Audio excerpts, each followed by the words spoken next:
Today I'm giving my thoughts on the Blight's Curse Precon deck. And this isn't just theorycraft. I've played against it 4 different times now, and I'll be honest, this deck gets in your head.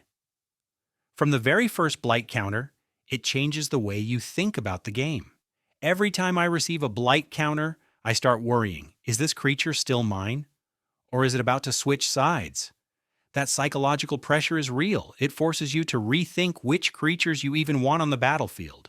There were multiple moments where I hesitated casting spells.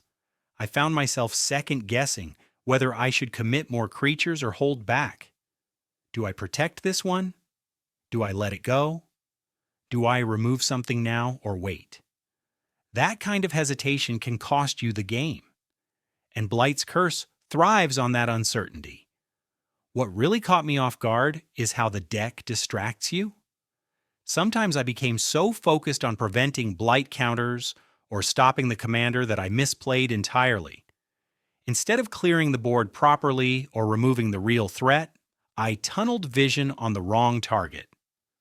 There were games where I prioritized killing the commander and ignored the creature that was actually draining me out or controlling the pace of the game. Let's talk about specific keycards. Tree of Perdition.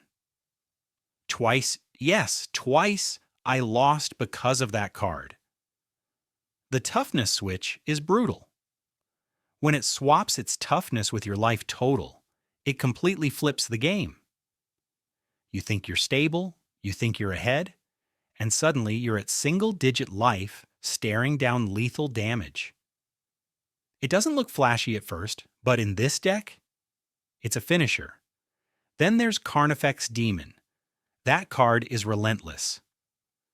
The -1/-1 counters stack up fast, it controls the board, and it shrinks your entire army until you're barely hanging on.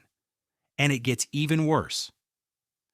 Because Carnifex Demon is attacking and the player becomes the monarch, now they're drawing extra cards every turn. That steady card advantage fuels the engine. Add in the synergy with graveyard interaction, recurring threats, gaining value from creatures that die, reusing resources, and suddenly you're not just dealing with board control.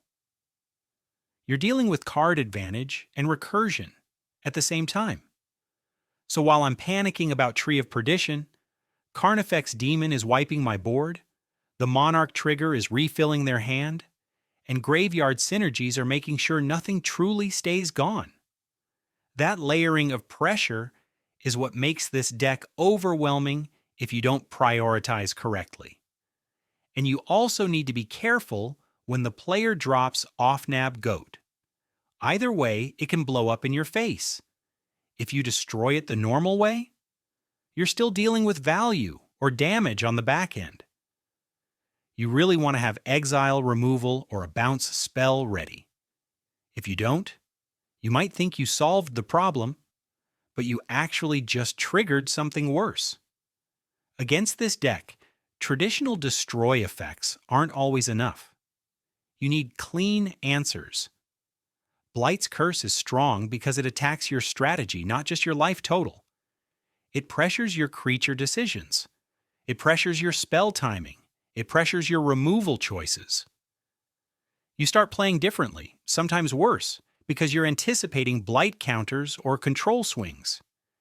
If you're the type of player who enjoys counter manipulation, adding counters, removing counters, grinding incremental value, and mixing in graveyard interaction, this deck might be right up your alley.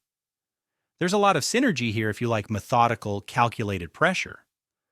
But if you're the type of player who feels that heavy counter strategies make the game less exciting or too grindy, then this might not be your style. In that case, something like Dance of the Elementals might be a better fit. That deck feels more explosive and straightforward, whereas Blight's Curse is more mentally taxing and strategic. After 4 matches against it, I can confidently say this deck doesn't just play the game, it manipulates how you play the game, and that makes it dangerous. Have you tried playing Blight's Curse? Did it mess with your strategy the way it did mine? Let us know in the comments below. Yo, it's the midlife